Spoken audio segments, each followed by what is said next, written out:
Okay, so let's start with today's lecture, and the topic is 1.2, that is modern historiography. Okay, 1.2 modern historiography है last lecture में. Okay, just give me a confirmation, is my voice properly audible to you? Yes, Yes, yes, sir. yes, sir. Okay, so Tanushri, you have to leave and rejoin again. अगर किसी को भी voice का कभी problem लगता है तो leave the session and join again. Okay, तो वैसे एक बार चेक करके देखने का. Okay, so we are going to start with 1.2 modern historiography. Okay, हमने इसके पहले जो देखा था वो था एंशिएंट हिस्टोग्राफी. हमने क्या देखा कि हिस्टोरियोग्राफी एंशिएंट टाइम्स में कैसे होता था, तो वो अलग अलग तरीकों से किया जाता था. लाइक केव पेंटिंग्स थे, story telling was there, singing songs were there, ballads were there. Ballads क्या होता है, पोएम्स होते हैं. ये सब चीज हमने देखा कि this is how historiography was been carried out in the ancient period. Now we are going to see about the modern historiography. Okay, modern historiography. तो मॉडर्न हिस्टोरियोग्राफी के कुछ कैरेक्टरिस्टिक्स है. ओके, जस्ट कैरेक्टरिस्टिक्स है. कैसे करते थे वो नहीं, it is based on certain characteristics. Characteristics मतलब क्या, फीचर्स. ये मॉडर्न हिस्टोरियोग्राफी का खूबी है. मतलब मॉडर्न हिस्टोरियोग्राफी मतलब we can say the period of the British rule. British rule का जो पीरियड है ना, that is been considered as to be modern historiography. Modern मतलब ऐसा नहीं कि कल की बात कर रहे हैं हम लोग या 2 साल पहले की बात कर रहे हैं, नहीं. We are talking about the British period. Okay, British period का या ब्रिटिश एरा जो था, that is considered as to be the modern historiography या modern history. Okay, let's continue my dear students. There are 4 main characteristics of modern historiography. Okay, तो 4 characteristics based है. अब मैं क्या बताने की कोशिश कर रहा हूँ, देखो अगर कोई इंसान है तो वो इंसान में कुछ खूबियां होती है कि नहीं होती है? होती है. होती है. जैसे कि कोई इंसान है, yes, if a person is there, he must be fair, he must be tall, he must be short, he must be fat. ऐसा कुछ ना कुछ तो खूबी होती है कि नहीं? तो वैसे ही हम मॉडर्न हिस्टोरियोग्राफी का खूबी देख रहे हैं. ठीक है, तो इसमें क्या खूबी है, तो let's see the first feature or the first characteristics. Kindly pay attention, my dear students. Its method is based on scientific principles. It begins with the formation of relevant questions. Feature बताया गया है कि modern history based on scientific principles. Okay, ये scientific principles पे based है. What do we mean by this, क्या है इसका मतलब? साइंटिफिक प्रिंसिपल्स पे बेस्ड है मतलब अगर मॉडर्न हिस्टोग्राफी में कुछ भी हुआ है तो लोगों ने उसके होने पे सवाल रेज किया है. There is always been question been raised. क्योंकि करंट डेट में अगर कुछ भी होता है तो people are very much aware, people are literate, है ना? तो अगर कुछ ऐसा अनयूजुअल चीज होता है तो people will like put on some questions, पूछेंगे ना, अरे ये कैसा हुआ करके. बराबर है कि नहीं? अभी कल ही किसी ने बोला अरे स्पेसशिप देख लिया, तो how come a spaceship came to our earth, ये एक बड़ा क्वेश्चन है. तो सच में वो स्पेसशिप है क्या, या किसी ने ऐसे ही स्पैम किया है क्या? ऐसा क्वेश्चन तो रेज होगा ही, यस और no? So the modern historiography is based on scientific principle. Scientific principle का मतलब समझा? That is based Yes. rational knowledge, सोच समझ के ज्ञान के हिसाब से. पहले साइंटिफिक होता था क्या? नहीं, पहले ऑर्थोडॉक्स होता था. ऑर्थोडॉक्स मतलब क्या? लोगों के अपने अपने खुद के प्रिंसिपल्स होते थे. जैसे कि बिल्ली ने रास्ता काटा तो अपशगुन है. कहीं पे ये साइंटिफिकली प्रूवन है क्या? क्या ये पॉसिबल है क्या? नहीं, it is just orthodox believe, है ना? रात को नखून नहीं काटने का, there are lot many assumptions. नजर नहीं लगना है तो वो नींबू मिर्ची कोयला बांधने का, है कि नहीं? Yes, these all are orthodox principles. तो वो मॉडर्न हिस्टोरियोग्राफी में नहीं आएगा. Okay, it begins with the formation of relevant questions. अगर मॉडर्न हिस्टोग्राफी में कुछ भी होता है या कोई भी इवेंट है तो it has to be with certain relevant question. लोग क्वेश्चन करेंगे ही करेंगे. Are we clear with the first point? Yes, sir. Yes, sir. Yes, Yes, sir. sir. तो क्या समझा हमको कि modern historiography is based on the principle of, sorry, which is based on scientific principle and it begins with the formation of relevant question. यहाँ पे question किया जाता है. ठीक है, चलो जाते हैं सेकेंड पॉइंट पे. सेकेंड पॉइंट क्या बोलता है, देखो, these questions are anthropocentric. Okay, what is the meaning of anthropocentric?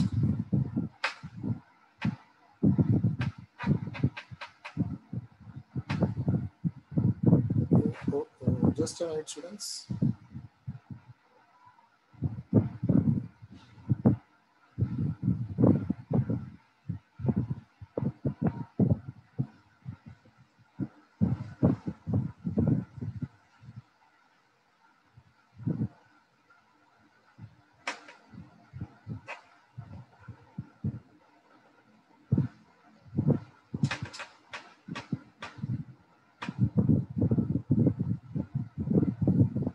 Okay, human centered.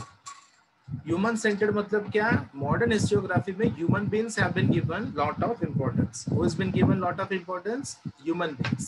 Okay.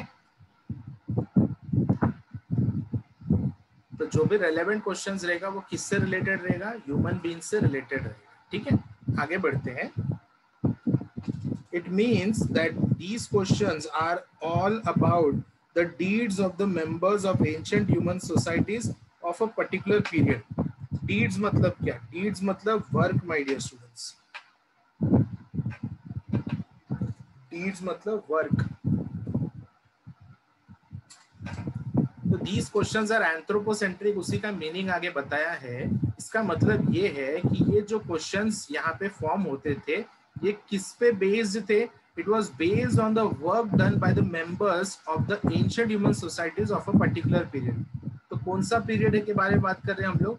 Modern historical period के बारे में बात कर रहे हैं. तो मॉडर्न हिस्टोरिकल पीरियड में ह्यूमन डीड्स जो भी होता था उसके बारे में हम लोग बात कर रहे हैं. We are talking about the deeds of the human beings been done of a particular period. तो which period? Modern historical period. Are we clear till here? ठीक है, चलो आगे बढ़ते हैं. History does not suggest any relation between the divine and the human deeds. कभी तुमने history में महाभारत, रामायण इन चीजों के बारे में नहीं पढ़ा? यस और नो? Yes. मैंने पहले भी बताया है इसका रीजन क्या है करके. इसका reason is very very simple my dear students. What is that reason? It is बस उसके लिए mythology है. Yes, it is based on mythology. वो एक काल्पनिक, एक इमेजिनरी बेस्ड चीजें हैं. ओके, इसीलिए हम उनको रियल एग्जिस्टेंस में मानते नहीं है, है ना? सो यही बताया गया है कि history does not suggest any interrelation between the divine and the human deeds. तो डिवाइन और मतलब डिवाइन मतलब क्या? दैविक कुछ चमत्कार, ऐसा कुछ चीज होता है उससे, और ह्यूमन डीड्स मतलब ह्यूमन ने ऐसा कुछ चमत्कार किया उसके बारे में कहीं पे भी कुछ भी मेंशन किया गया नहीं है और जाएगा भी नहीं, क्योंकि वो माइथोलॉजी है, वो हिस्ट्री नहीं है, वो मिस्ट्री है. ओके, तो ये हमारा मॉडर्न हिस्टोरियोग्राफी का सेकेंड इंपॉर्टेंट पॉइंट आता है. कि सेकेंड इंपॉर्टेंट पॉइंट क्या बोलता है कि मॉडर्न हिस्टोरियोग्राफी का कैरेक्टरिस्टिक ऐसा है कि it is human centred, it is anthropocentric, है ना? और यहाँ पे सिर्फ हम लोग ह्यूमन बीइंग्स के जो डीड्स है, ह्यूमन बीइंग्स के जो वर्क है उसी को कंसिडर किया करेंगे. ओके, किसको नहीं करेंगे? तो ह्यूमन बीइंग्स ने कुछ तो दैविक काम किया करके ऐसा सुनते हैं हम लोग, तो वो चीज को हम यहाँ पे कंसिडर नहीं करेंगे. Okay, are we clear my dear students? बात समझा मेरा सबको? Yes, sir. चलिए, 2 पॉइंट किया है हमने. अब बढ़ते हैं आगे थर्ड पॉइंट के टुवर्ड्स. थर्ड पॉइंट क्या बोलता है जरा ध्यान दो. Answers to these questions are supported by reliable evidence. Human deeds जो भी है, ओके, ह्यूमन डीड्स, ह्यूमन ने कुछ भी कार्य किया कोई भी पीरियड में रहने दो, उसका रिलायबल एविडेंस हमको चाहिए कि नहीं चाहिए? ऑब्वियसली चाहिए, है कि नहीं? तो हमारा जो भी क्वेश्चंस रहेगा उसका answers has to be supported by reliable evidence, है ना? रिलायबल मतलब समझता है ना, जेन्युइन एविडेंस रहना चाहिए. एविडेंस मतलब क्या? प्रूफ. यस, तो it should be reliable also and it should be evident also. मतलब कुछ प्रूफ होना चाहिए, जेन्युइन प्रूफ होना चाहिए. थर्ड पॉइंट क्लियर है मेरे ख्याल से? Yes? Yes, sir. Yes, sir. Yes, sir. Okay. Moving to the fourth and the last characteristic, my dear students. Fourth point क्या बोलता है? History presents a graph of mankind's journey with the help of past human deeds.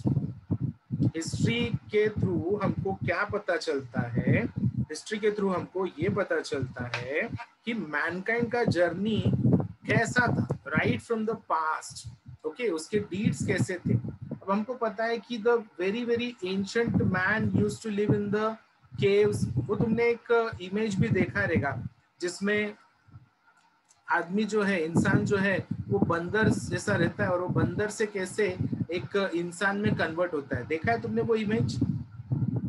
Yes, sir. Yes, Yes, sir. sir. Yes, sir. Evolution. वही यहाँ पे बताया गया है कि history presents a graph of mankind's journey with the help of past human deeds.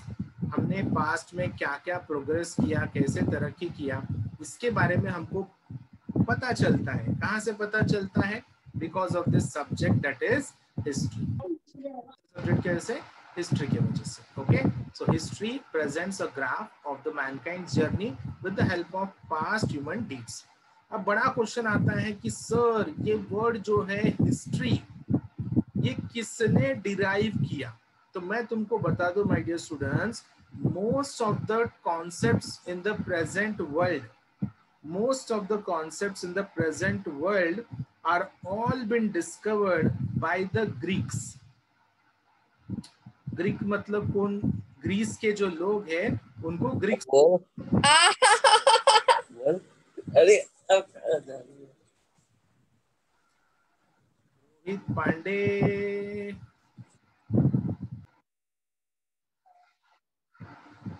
Yes my dear students, history most of all जो develop हुआ है it is because of the Greek people. Okay, बहुत सारे वहाँ के scholars है, विद्वान है, जिसमें से कुछ लोगों का नाम मैं तुमको बताता हूँ। सोक्रेट्स है, प्लाटू है, एरिस्टोटल है, ठीक है। ये ऐसे कुछ महान लोग हैं जिन्होंने डेमोक्रेसी का आविष्कार किया, मतलब they discovered the concept of democracy. Do we know what is democracy? Anybody? Do you know what is democracy?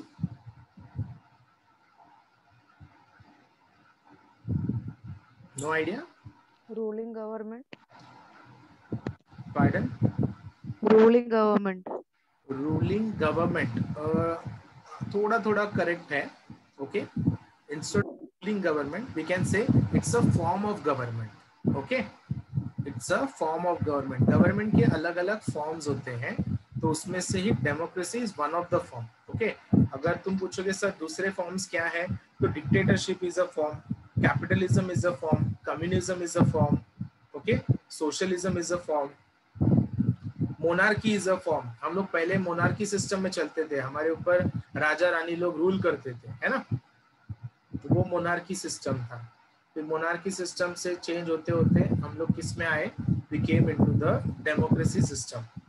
Okay, तो डेमोक्रेसी में क्या है? Rule by the people, for the people and of the people. तो ये concept कितना strong है, मतलब कितना पावरफुल है डेमोक्रेसी का। और इसका ओरिजिन किसने किया? तो it was been originated by the Greek people. Okay, तो लेट्स सी उन्होंने और क्या डिस्कवरी किया है। My dear students, kindly pay attention. It is said that the modern historiography with the above characteristics has its roots in the ancient Greek historical writing। तो जो modern historiography की बात कर रहे हैं, इसका बेस, इसका फाउंडेशन, इसका पाया कहाँ पे है? पाया मतलब पाया सूप की बात नहीं कर रहा हूं मैं, पाया मीन्स द बेस, ठीक है। इसका रूट कहाँ पे है? इसका root is been there in the Greek historical writings. Okay, Greece के हिस्टोरिकल राइटिंग्स में इसके बारे में मेंशन किया गया है। History is originally a Greek term. Herodotus, the Greek historian of the 5th century BCE, used it for his book entitled The Histories। तो Herodotus करके जो हिस्टोरियन थे माय डियर स्टूडेंट्स, उन्होंने अपना किताब लिखा, कभी लिखा? 5th century BC में लिखा my dear students. 5th century BCE, before common era. BCE का मतलब होता है बिफोर कॉमन एरा। तो 5th BCE में मतलब 500 BCE में लिखा उन्होंने। आज हम लोग 2021 में है, मतलब लगभग 2500 साल पहले, 2500 years before, he wrote a book entitled, that is named as Histories। उसका नाम था हिस्टोरीज, और वहां से नाम पड़ा history. Okay, the concept, the subject, the method of studying the past events was been considered as to be history. Okay, past के जो भी studies है उसको करना is called as history. Okay, are we clear with the concept of modern historiography? हमने modern historiography actually नहीं पढ़ा, हमने सिर्फ उसका characteristics पढ़ा है. Okay, let's go through, my dear students. जरा एक बार देख के लो and then we can proceed further. Okay, if you come across any doubt you can ask.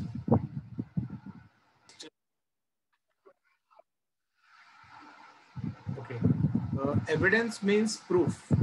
Evidence का मतलब होता है proof.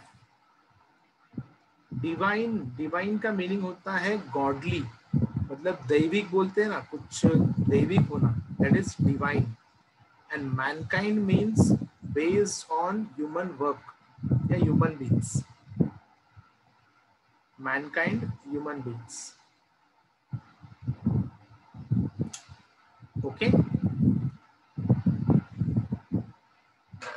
let's go through with 1.3 development of scientific perspective in Europe and historiography. Okay, so हमको पता है वैसे तो historiography का development कहाँ पे हुआ करके, कहाँ पे हुआ, यूरोप में हुआ. Okay, तो वो कहाँ से शुरुआत हुआ, ठीक है, that we are going to see. Let's see. Kindly pay attention, my dear students. Till the 18th century CE, Europe had achieved a remarkable progress in the fields of philosophy and science. तो 18th century मतलब क्या, 1800 years. Okay, 18th century मतलब 1800 years. Europe में क्या हुआ था, remarkable progress हो चुका था in the field of philosophy and science. Philosophy और साइंस दोनों में भी अच्छा प्रोग्रेस था, no problem, nothing was there. Scholars by then had come to believe in the possibility of studying the social and historical truths by applying scientific methods.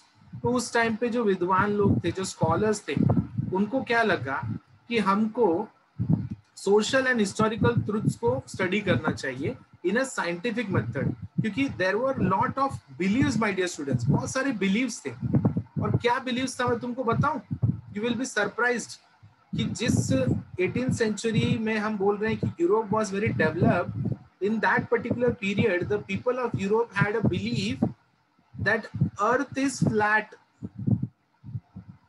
अर्थ क्या है, flat है, सपाट है, इसीलिए हम लोग गिरते नहीं है.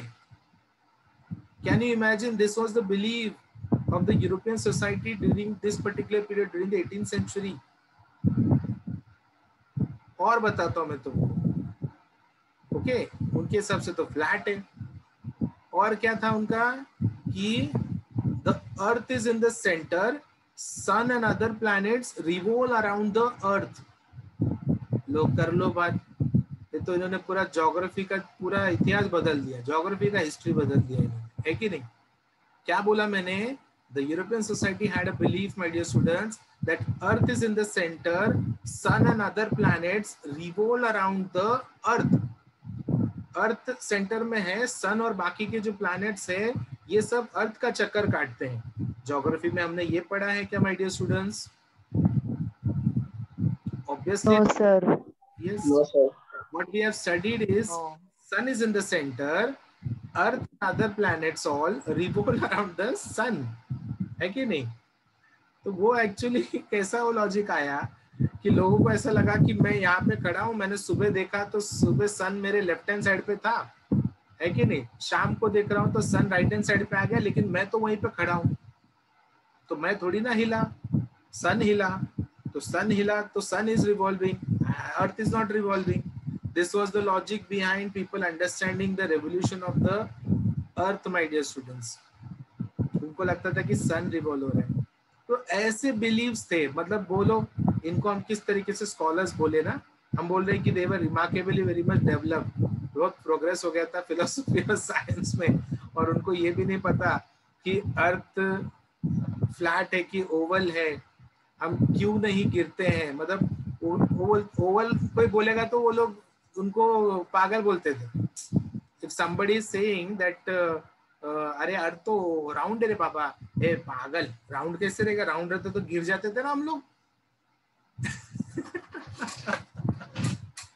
This was the believe my dear students. Okay, ये सब था, ये सब बातें तभी ऐसे होते थे। क्या है ये है लैक ऑफ नॉलेज। ओके, ज्ञान का कमी। आज हमको कितना सिली लग रहा है ना ये बात, लेकिन उस टाइम पे बड़े बड़े होशियार लोग, even the priest used to preach this only, earth is flat, earth is constant, sun and other planets revolve, ये बड़े बड़े लोग बोलते थे। फिर इनका जिन्होंने विरोध किया उनको तो मार डालते थे। कोई अगर बोलेगा अरे क्या बात कर रहे हो, अर्थ रहा ओवल है रे बाबा, हाँ ओवल है, ये हमारे धर्म के अगेंस्ट बोलता, मार डालो उसको। मारते नहीं थे, मार डालते थे। This was the approach of the people. Yes, मारते नहीं, मार ही डालते थे।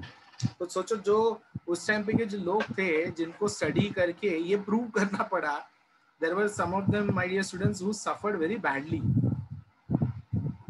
जैसे कि जिंदा जला देते थे। Yes, the one who used to claim, or the one who used to say that earth is oval and all other concepts of astronomy, उनको जिंदा जला देते थे। फिर उनको नीचे जमीन में दफनाने को नहीं देते थे, उनका बॉडी उठा के कचरे के डब्बे में डंप कर देते थे। All these atrocities were been faced by those people in that particular period. बहुत मुश्किल से उन्होंने फिर, हाँ, Galileo was been imprisoned, उनको जेल में गया था। Okay, so these are the problem in that particular period. था समस्या। Okay?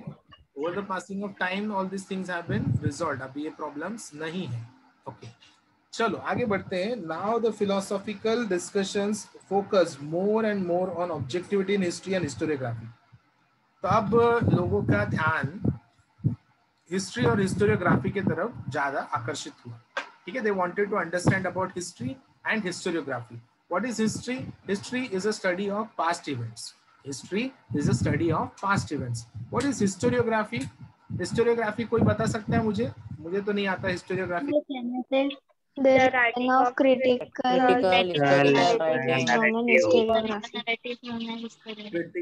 historical narrative. Okay, Devika, you answer. Writing of critical historical narrative is called historiography. Writing of critical historical narrative is called as historiography. That is correct. Okay. इतिहास के बारे में सही तरीके से पढ़ना हम मान सकते हैं हिस्टोरियोग्राफी होता है करके। ठीक है, चलो। I hope the first paragraph is clear to you. We will just once again revise and then we will proceed. Okay? क्या पढ़ा हमने? 18th century में यूरोप बहुत रिमार्केबली प्रोग्रेस था। कौन से फील्ड में? फिलोसॉफी और साइंस में। बहुत सारे स्कॉलर्स थे जिनको समझ में आया कि अब हमको किसके बारे में पढ़ना चाहिए, सोशल और हिस्टोरिकल ट्रुथ्स के बारे में पढ़ना चाहिए। But social and historical truths case basis पे पढ़ना चाहिए, साइंटिफिक बेसिस पे पढ़ना चाहिए। साइंटिफिक बेसिस में, जस्ट बिकॉज ऑफ एजम्पशंस नहीं, just because of orthodox believes नहीं, उसको चैलेंज करना है कि नहीं? अगर कोई बोलता है कि बिल्ली के रास्ता काटने से अपशगुन है, नहीं, प्रूव करके बताना है। ऐसा कुछ नहीं होता है, कोई भी रास्ता काटे कुछ नहीं फर्क पड़ता है। जो होना है वो होगा, जो नहीं होना है नहीं होगा, है ना? अब मुझे बताओ कि दुनिया में कितने लोगों का रास्ता काटा था बिल्ली ने कि कोरोना हो गया उनको? बताओ जरा, पूरे दुनिया का रास्ता काटा था क्या? वर्ल्ड टूर पे निकला था क्या बिल्ली? नहीं ना। तो फिर तो all these things are like eventually about to happen, so it will happen. There is no claim कि इस वजह से वैसा हो रहा है। ठीक है, ओके। सो फिलोसॉफिकल डिस्कशंस बदलने लगे, फोकस किस पे होने लगा? More on the objectivity in history and historiography. ज्यादा ध्यान देने लगे हिस्ट्री और हिस्टोरियोग्राफी पे। ओके, चलेगा। अब हम आगे बढ़ते हैं। Prior to the 18th century, all European universities were interested only in philosophical discourses revolving around divine phenomena. यही बात मैं बता रहा था मैं तुमको, माय डियर स्टूडेंट्स, कि 18th सेंचुरी के पहले इतने प्रिमिटिव थे, इतने बैकवर्ड थे यूरोपियन सोसाइटी कि उनको सिर्फ एक ही टॉपिक अच्छा लगता था। क्या मालूम है क्या? Divine phenomena. डिवाइन फिनोमिना मतलब दैविक, मैंने बताया ना, गॉडली थिंग्स, है ना? मतलब यहाँ पे ये चमत्कार हुआ, वहां पे वो चमत्कार हुआ, ऐसी चीजों के ऊपर ही उन लोगों को इंटरेस्ट था। European universities were interested, they were that interested that they used to study about only these things. समझ में आ रहा है क्या? इन्हीं चीजों के बारे में वो पढ़ते थे।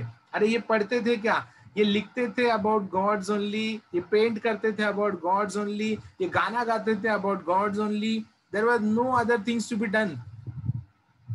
इंसान के बारे में पेंटिंग नहीं करने का, नेचर एंड सीनरी में पेंटिंग नहीं करने का, इंसान के बारे में गाना नहीं गाने का। आजकल तो गाने गाते तो कितने गाने देखो हमारे इंसानों के ऊपर ही है, इंसानों के ऊपर ही है, बराबर है कि नहीं? हर गाना मतलब इंसानों के ऊपर ही है, भले वो लड़का लड़की के लिए गाए या लड़की लड़के के लिए गाए, लेकिन है तो इंसान ही ना। हाँ? लेकिन पहले ऐसा नहीं चलता था, पहले सिर्फ भगवान के ऊपर गाना गाने का, ओनली डिवाइन फिनोमेना। यस, दैविक चीजें ही चाहिए और कुछ नहीं चाहिए। इसको चैलेंज किया गया my dear students. Over the passage of time this things got changed. देखो, however gradually this scenario began to change. Gradually means slowly. Gradually means slowly. In 1937 CE the Göttingen University was founded in Germany. तो एक university का formation हुआ, गॉटिंजन university. गॉटिंजन क्यों नाम दिया है? क्योंकि वो उस जगह में फॉर्म हुआ, इसीलिए उसको गॉटिंजन बोलते हैं। तो Gottingen is the name of place.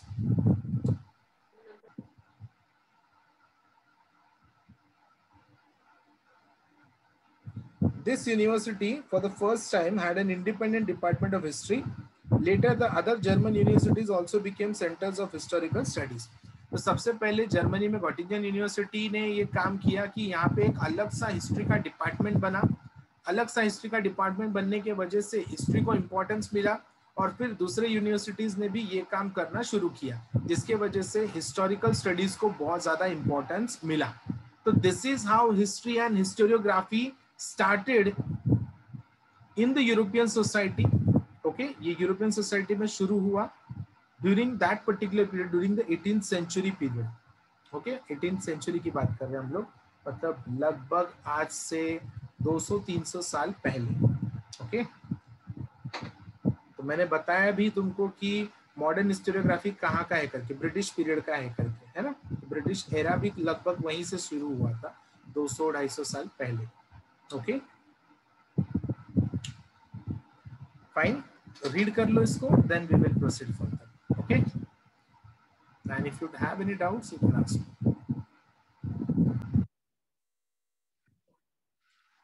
चलो, moving to the next concept my dear students, that is notable scholars. Okay, जैसे हमने पढ़ा था कि कुछ स्कॉलर्स थे यूरोपियन सोसाइटी में जिन्होंने कंट्रीब्यूट किया है towards the concept of historiography, towards the development of historiography.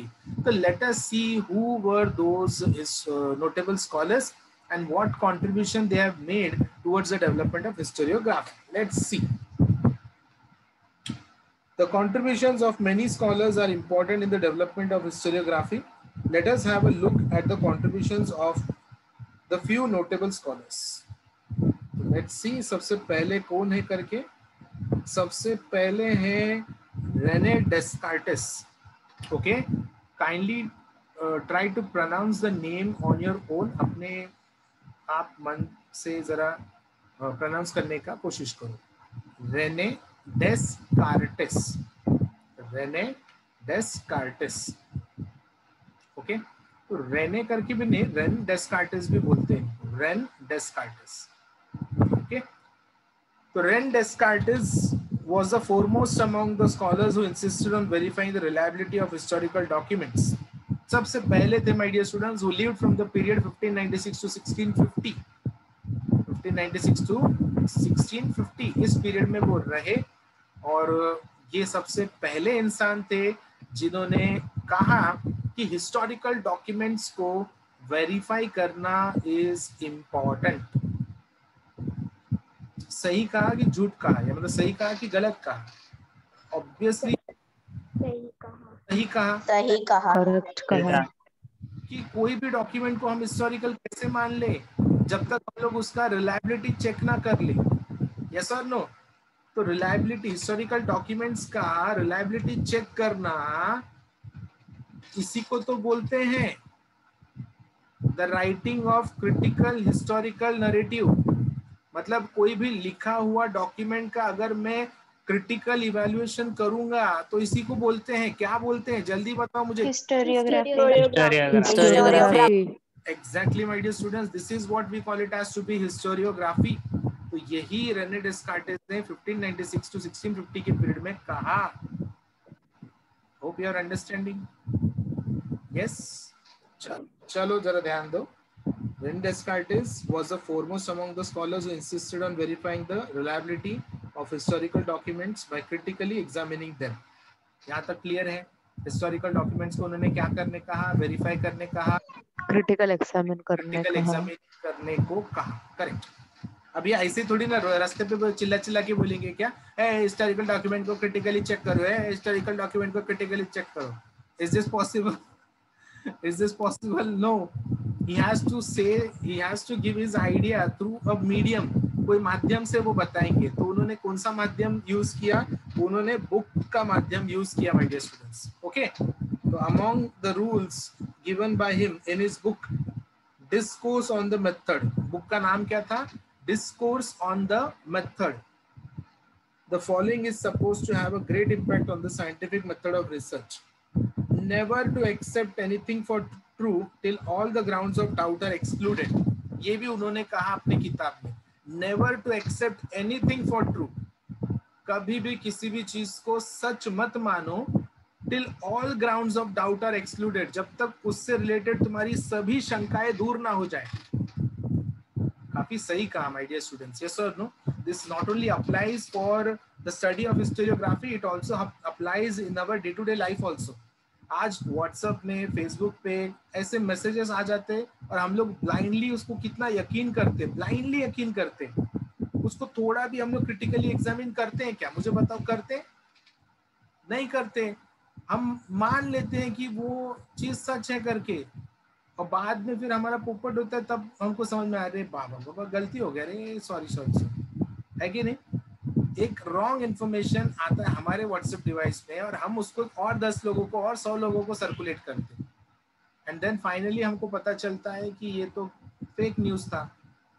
तो you can not reliable on such resources, my dear students. और यही रेने डेस्कार्टेस ने इतने साल पहले कहा, कितने साल पहले, 17th सेंचुरी में उन्होंने कहा ये बात कि किसी भी चीज को यकीन मत करो जब तक उससे रिलेटेड सभी डाउट्स क्लियर नहीं हो जाते. Never to accept anything for true till all grounds of doubts are been excluded.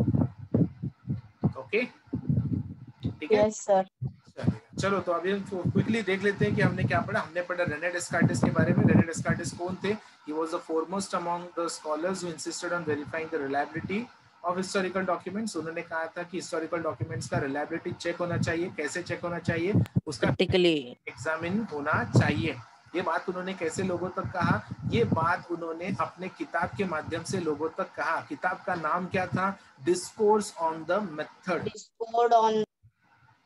Discourse on the method. Okay, इस किताब के माध्यम से उन्होंने कहा. आगे माय डियर स्टूडेंट्स, उन्होंने एक और चीज कहा. क्या कहा?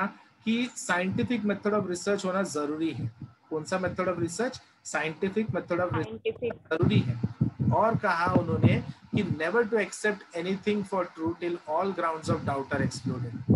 कभी भी किसी भी चीज का यकीन तब तक मत करो जब तक उससे रिलेटेड सभी डाउट, सभी शंकाएं, सभी आशंकाएं, सभी संदेह क्लियर नहीं हो जाते. Okay? Yes sir. Yes. Very good students. So let's see doubt क्या आया है करके. डाउट है sir, discourse means, discourse, course का मतलब क्या होता है? एक फॉर्म में चलना, मतलब एक चीज को फॉलो करना. उन्होंने क्या कहा कि अब तक जो चीज फॉलो हो रहा था वो गलत था, तो अब तुम क्या करो? अलग चीज को फॉलो करो. डिस्कोर्स है ना? Think differently, I can say. Don't think like everyone was thinking. You have to think differently. थोड़ा अलग सोचो. That is discourse. Discourse on the method. Primarily जो मेथड चल रहा था उससे अलग मेथड अभी हमको यूज करना पड़ेगा. ओके, ये कहा रेने डेस्कार्टेस ने. You can ask me some more doubts. और डाउट्स है तो पूछ सकते.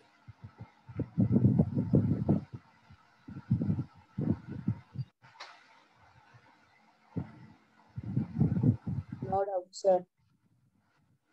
That's good. डाउट नहीं है, अच्छी बात है. लेकिन डाउट होगा तो और भी अच्छी बात होगी, because I'll be interested to resolve your doubts. So yes, if you are having any doubts, you can ask me.